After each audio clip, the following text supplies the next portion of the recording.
नमस्कार दर्शक बंधु आज हूँ 24 अक्टोबर 2025।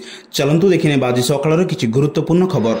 जदि पर्यंत वीडियो को लाइक करना वीडियो को लाइक करने सह चैनल को सब्सक्राइब कर कमेंट माध्यम जनातु आपण मैंने क्यों दिल देखुंत जहाद्वारा बड़ी गुरुत्वपूर्ण खबर आपण मान पाखे सर्वप्रथम पहुंच। नंबर 1 मुख्यमंत्री मोहन चरण माझी कहते राज्य सरकार प्रधानमंत्री विकसित भारतर परिकल्पना सफल रूपायन पर प्रतिश्रुतिबद्ध। भित्तिभूमि विकास तथा वेदांत भली कंपानीर पुंजी विनियोग जरिए ओडिशा सरकार लक्ष्य हासिल करेंगे। शिल्प और प्रजुक्ति विद्या क्षेत्र में एक ग्लोबल हब होगापी ओडिशा वर्तमान संपूर्ण भाव प्रस्तुत होती।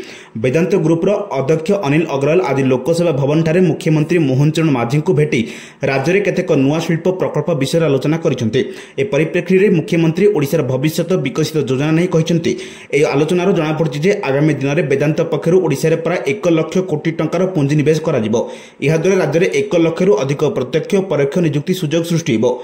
राज्य सरकार निवेश को प्रोत्साहन देवाई प्रतिश्रुतिबद्ध अच्छे एवं एथि आवश्यक जमी और अन्य सुविधा सुजोग जोगाई दिया जमापड़ी। नंबर 2 चालान को नहीं बड़ निष्पत्ति नहीं पारती सरकार। विभिन्न कोर्टे विचाराधीन थिबा ई चालान प्रत्याहार करिबार पद्धति जांच एवं सरकार को सुपारिश करने आईन विभाग प्रमुख सचिव अध्यक्षतार बसिब बैठक। 24 तारिख अपराह 3टारे लोकसेवा भवन में बसिब बैठक। बहु संख्यक ई चालान जहां निर्धारित समय मध्य आरटीओ एवं पुलिस कर्तृपक्ष स्तर में फाइसाल कर सेगुड़ी कोर्ट को पठा जाइए। एपरी अधिकांश मामला कोर्ट द्वारा विचार कराए ना। एने आईन विभाग प्रमुख सचिव अध्यक्षतार गठन होता कमिटी आसंता काली बसिबाक थिबा बैठक में कोर्ट में विचाराधीन थिबा ई चालान प्रत्याहार नहीं बड़ निष्पत्ति नहीं पारती सरकार। कटा जाइथिबा ई चालान को पुनर्बार आरटीओ और पुलिस कर्तृपक्ष द्वारा फैसला करने को निष्पत्ति नहीं पारती सरकार। नंबर 3 प्राथमिक विद्यालय छात्र छात्री पाठ जगिबे सरकार। पंचम और अष्टम श्रेणी छात्र छात्री वार्षिक परीक्षा करा मूल्यांकन। एणिकी पंचम और अष्टम श्रेणी छात्र छात्री वार्षिक परीक्षार मूल्यांकन करा जिला स्तर में प्रश्नपत्र छपाଯିबा सह सुरक्षा व्यवस्था मध्य ताकू रखाजिबो। परीक्षा दिन सकाळे विद्यालय पहुंचीबो प्रश्नपत्र। परीक्षार सुपरिचालना पाई गणशिक्षा विभाग पक्षरु एभली गाइडलाइन जारी कर दैछि।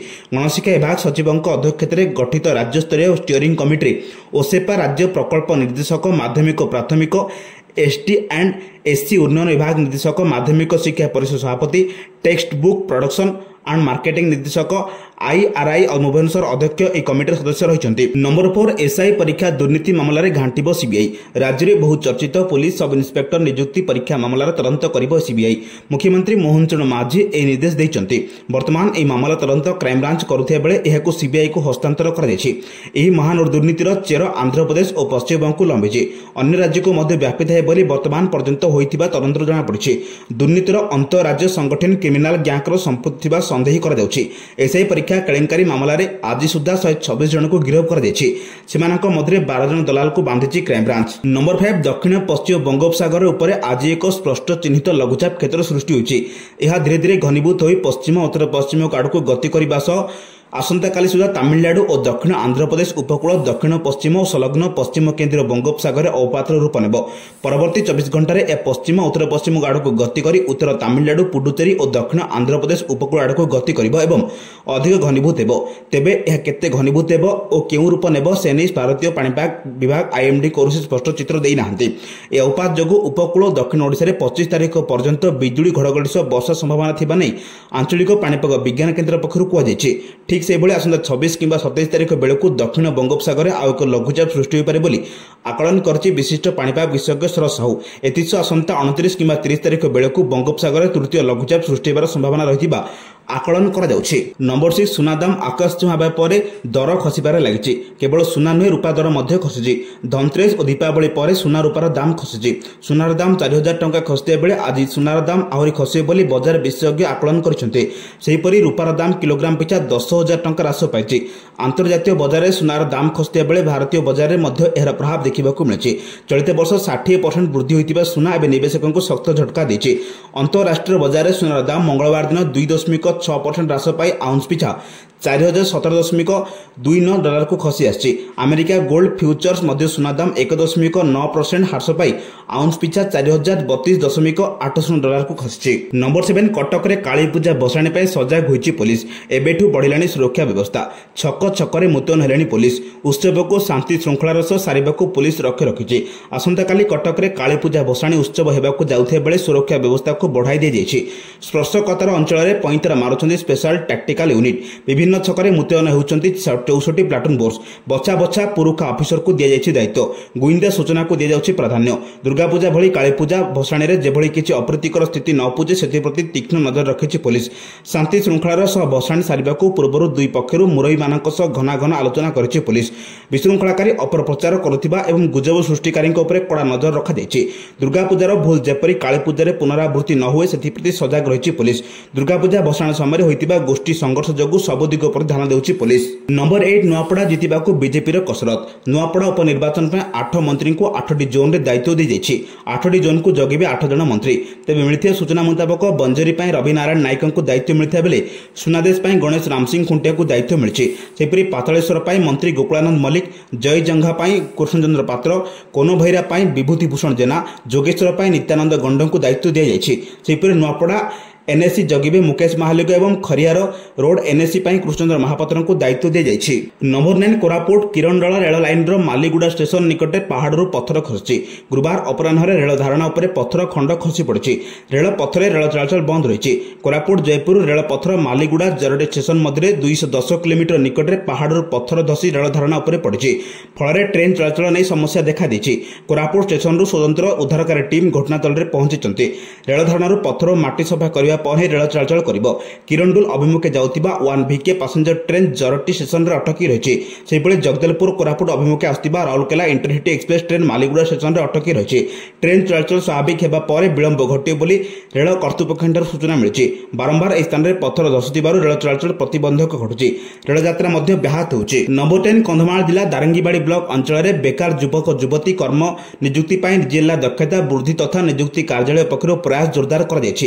ଜିଲ୍ଲାରେ ରହିଥିବା ସମସ୍ତ 12ଟି ବ୍ଲକ ଅଞ୍ଚଳରେ ସିକ୍ୟୁରିଟି କର୍ମଚାରୀ ଭାବେ ନିଯୁକ୍ତି ପାଇଁ ପ୍ରୟାସ କରାଯାଉଥିବା ବେଳେ ଏଥିପାଇଁ ଜିଲ୍ଲାର ସମସ୍ତ ବ୍ଲକର ବିଡିଓମାନଙ୍କୁ ଚିଠି ହୋଇଥିବା ଜଣାପଡ଼ିଛି।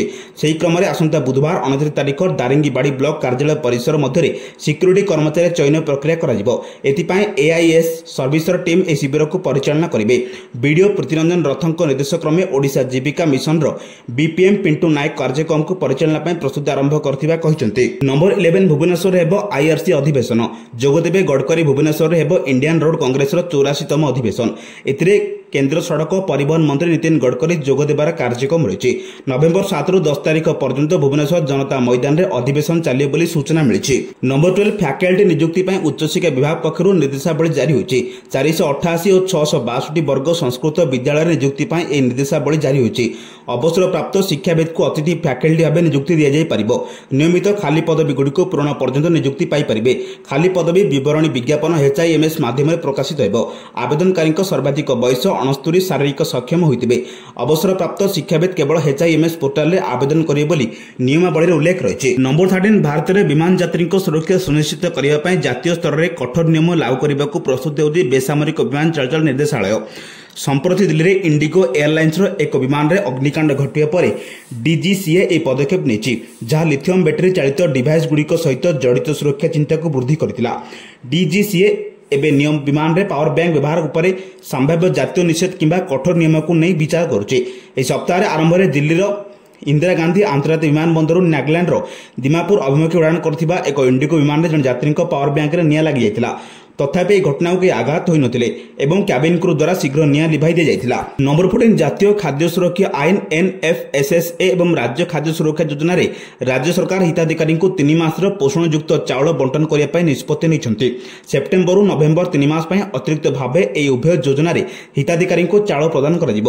19 ଜିଲ୍ଲାରେ 70,47,418 ପରିବାରରେ 2,39,46,053 ହିତାଧିକାରୀଙ୍କୁ 10,57,112.70 କ୍ୱିଣ୍ଟାଲ ଚାଉଳ ବଣ୍ଟନ କରାଯିବାକୁ ରହିଛି। ଏନେଇ ଚଳିତ ଅକ୍ଟୋବର 8ରେ ଖାଦ୍ୟ ଯୋଗାଣ ଖାଉଟି କଲ୍ୟାଣ ବିଭାଗର ସଚିବ ଶ୍ରୀଧର ନାୟକ ସମ୍ପୃକ୍ତ 19 ଜିଲ୍ଲାର ଜିଲ୍ଲାପାଳଙ୍କୁ ପତ୍ର ଲେଖି ଅବଗତ କରାଇଛନ୍ତି। ସ୍ୱତନ୍ତ୍ର ସଚିବ ତାଙ୍କ ପତ୍ରରେ ଜିଲ୍ଲାପାଳମାନଙ୍କୁ ଦର୍ଶାଇଛନ୍ତି ଯେ NFSA ଏବଂ SFSS ଅଧୀନରେ ରାଜ୍ୟ ନିଜର ତରଫରୁ 10,57,112.70 କ୍ୱିଣ୍ଟାଲ ପୋଷଣଯୁକ୍ତ ଚାଉଳ ହିତାଧିକାରୀଙ୍କୁ ବଣ୍ଟନ କରିବାକୁ ସରକାର ନିଷ୍ପତ୍ତି ନେଇଛନ୍ତି। ବଣ୍ଟନ ହେବାକୁ ଥିବା ଜିଲ୍ଲାଗୁଡ଼ିକ ମଧ୍ୟରେ ଅନୁଗୁଳ, ବାଲେଶ୍ୱର, ବରଗଡ଼, ଭଦ୍ରକ, କଟକ, ଦେବଗଡ଼, ଢେଙ୍କାନାଳ, ଗଞ୍ଜାମ, ଯାଜପୁର, ଜଗତସିଂହପୁର, ଝାରସୁଗୁଡ଼ା, କେନ୍ଦ୍ରାପଡ଼ା, କେନ୍ଦୁଝର, ଖୋର୍ଦ୍ଧା, ମୟୂରଭଞ୍ଜ, ନୟାଗଡ଼, ପୁରୀ, ସମ୍ବଲପୁର, ସୁନ୍ଦରଗଡ଼ ପ୍ରଭୃତି ରହିଛି। ନମ୍ବର 15 ପୂର୍ବତଟ ରେଳପଥ ଜନସାଧାରଣଙ୍କୁ ବିଶେଷ କରି ଯୁବପିଢ଼ି ଏବଂ ସାମାଜିକ ଗଣମାଧ୍ୟମ ରୁଚିକାଳୀନ ରେଳପଥ ଉପରେ ଟ୍ରାକ୍ ନିକଟରେ କିମ୍ବା ଚାଲୁଥିବା ଟ୍ରେନ୍ର फुटबोर्ड किंबा छात उपर वीडियो शूटिंग करने रिल तैयारी कर मारात्मक और बेआईन अभ्यास विरुद्ध में सतर्क करा एक कड़ा चेतावनी अभियान आरंभ कर पूर्वतन रेलपथ स्पष्ट कर बेपारुआ कार्य केवल जीवन पर विपदपूर्ण नुहे बरं रेलवे आईन 1998 अनुଯାयी कड़ा दंडनीय अपराध। यह पदक्षेप एक चिंताजनक प्रवृत्ति प्रति प्रतिक्रिया स्वरूप ग्रहण कर जोठारे कि सामाजिक गणमाध्यम ख्याति पाइबापी कई व्यक्ति स्वयं तांकर एवं रेल परिचालनार सुरक्षा को विपद में पकाते जहां अनेक समय दुखद और मारात्मक घटना को जन्म देता है। रेल सुरक्षा बल आरपीएफ और सरकारी रेल पुलिस जीआरपी को उल्लंघनकारी विरुद्ध में शून्य सहिष्णुता नीति अनुसरण करने को निर्देश दी जाएगी। नंबर 16 सरकार गृह निर्माण और नगर उन्नयन विभाग द्वारा आयोजित एक 2 दिनिया ओडिशा सहरांचल सम्मेलन 2025 आज भुवनेश्वर उद्घाटित होती। ओडिशार सहर गुड़िक स्मार्ट समावेशी और स्थायी सहरांचल भविष्य दिगरे आगे नेबार लक्ष्य रही। यह सम्मेलन होउछि एक रणनैतिक पदक्षेप जहां 2036 सुधा एक विकसित ओडिशा एवं 2047 सुधा एक विकसित भारतर दीर्घकालीन विकास लक्ष्य सहित मेल खाउछि। यह सम्मेलन में सहरांचल स्थानीय संस्था सरकारी विभाग नीतिगत अनुष्ठान सहरांचल योजनाकारी प्रजुक्ति प्रदानकारी आर्थिक अनुष्ठान एवं एकाडेमिक विशेषज्ञों प्रमुख अंशदार मानक एकाठी कर गृह निर्माण और नगर उन्नयन विभाग प्रमुख सचिव उषा पाड़ी प्रारंभिक अभिभाषण प्रदान कर सम्मेलन आयोजन लक्ष्य उपर आलोकपात कर राज्यर सहरांचल विकास रोडमैप एवं भविष्य प्रस्तुति सहर हासिल पर सहयोगी शासन नागरिक कैन्द्रिक योजना एवं वैश्विक ज्ञान कौशल उपर गुरुत्व आरोप करते। नंबर 17 दक्षिण आंध्र उत्तर तमिलनाडु मुहां वेलमार्क लो प्रेसर। दक्षिण पश्चिम मौसुमी राज्य में विदाय नहीं सारी भी आहरी सप्ताह राज्य में वर्षा संभावना रही। लघुचाप उभय मिसी बात्या आशंका सृष्टि करुवा बेले एजाएं पाणीपाग विज्ञानी मैंने बात्या को नहीं कौन आकलन करना। दक्षिण पश्चिम बंगोपसागर उपर आज एक स्पष्ट चिन्हित लघुचाप क्षेत्र सृष्टि होती। यह धीरे धीरे पश्चिम उत्तर पश्चिम दिग आड़ गति करने सह घनीभूत आसंता सुधा तमिलनाडु दक्षिण आंध्र प्रदेश उपकूल दक्षिण पश्चिम संलग्न पश्चिम केन्द्र बंगोपसागर अवपातर रूप नेब। नंबर 18 भुवनेश्वर सहर प्रत्येक बजार में पॉलिथिन बैग करी। नंबर 18 भुवनेश्वर सहर प्रत्येक बजार में पॉलिथिन क्यारी बैग एवं भर्ती होइथिबारु भुवनेश्वर म्युनिसिपालिटी कॉर्पोरेशन बीएमसी पक्ष रणनीति में परिवर्तन करने को योजना कर प्लास्टिक उत्पादन यूनिट गुड़ी को टार्गेट करने को बीएमसी योजना कर प्लास्टिक विरोध में अभियान में दोकानी को धरिबा एवं दंडित करने एपर्यंत फलप्रद होइनाही बोली अधिकारी कहते। बीएमसी कहिछि नियमित कार्यानुष्ठान एवं सचेतनता सहित जोगाणकारी और निर्माता मानक उपर लगाम लगाइबाकू बीएमसी चिंता करुछि। पतला क्यारी बैग तैयारी करुଥିବା उत्पादन यूनिट प्रति कठोर पदक्षेप ग्रहण करने को बीएमसी योजना करिछि। नंबर 19 दिनिकिया को 7 विकेट रे हारिबा पर भारतीय क्रिकेट दल 3 मैच विशिष्ट दिनिकिया श्रृंखलार द्वितीय मुकाबिला रे गुरुवार ऑस्ट्रेलिया को भेटिबो। प्रथम दिनिकिया को सहजरे जीति नैथिबा कंगारू दल श्रृंखला विजय लक्ष्य रहिबो।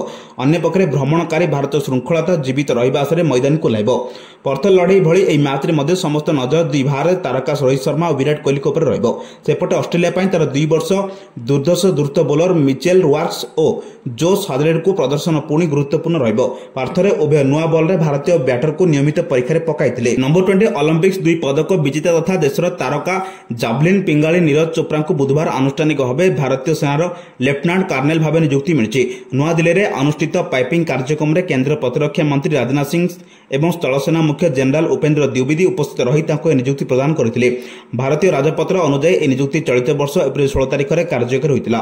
नीरज 2016 अगस्ट 26 में कमिशनर अधिकारी भाव नायब सुबेदार रैंक में भारतीय सेनार जोग देते।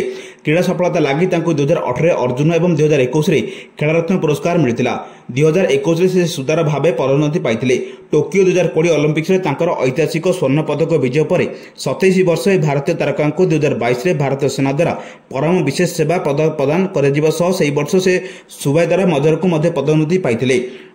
एतिसह भारतर चतुर्थ सर्वोच्च नागरिक पुरस्कार पद्मश्री से पाइथिले। एहिबोली गुरुत्वपूर्ण खबर पाइबा आम चैनल से जोड़ी रुहतु। जदि पर्यंत वीडियो को लाइक करना वीडियो को लाइक करने सह चैनल को सब्सक्राइब करी कमेंट माध्यम जनातु आपण माने केउ जिल्लार देखुचंते जहाद्वारा एभली प्रतिदिन गुरुत्वपूर्ण खबर आपण मानक पाखरे सर्वप्रथमे पहुंचरिबो।